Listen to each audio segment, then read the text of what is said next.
नमस्कार. अशात आज पुन्हा वादळ वाऱ्यासह पावसाचा अंदाज हवामान खात्याने वर्तवलाय. गेल्या काही दिवसांपासून राज्यात अवकाळी पाऊस सुरू आहे. सोमवारी देखील राज्याच्या अनेक भागात वादळी वाऱ्यासह गारपीट झाली, यामुळे शेतीचं मोठं नुकसान झालंय. अशात आज म्हणजेच 16 एप्रिल रोजी पुन्हा वादळी वाऱ्यासह पावसाचा इशारा देण्यात आलाय. हवामान विभागाच्या अंदाजानुसार कोकण गोव्यात आजपासून पुढील 3 दिवस हवामान कोरडे राहील. तसेच हवामान उष्ण व दमट राहण्याची शक्यता आहे. 18 तारखेला तुरळक ठिकाणी हलक्या स्वरूपाचा पाऊस पडण्याचा अंदाज आहे. मध्य महाराष्ट्रातही पुढील 3 दिवस हवामान कोरडे राहण्याची शक्यता आहे. त्यानंतर तुरळक ठिकाणी हलक्या स्वरूपाचा पाऊस पडण्याची शक्यता आहे.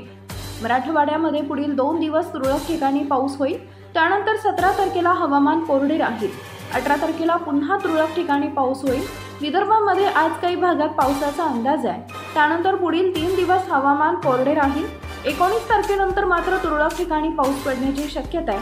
तसेच धाराशिव, अकोला, अमरावती व बुलढाणा, वाशिम इथे तुरळक ठिकाणी मेघगर्जना व विजांच्या कडकडाटासहित वादळी वाऱ्यासह पाऊस पडण्याची शक्यता आहे.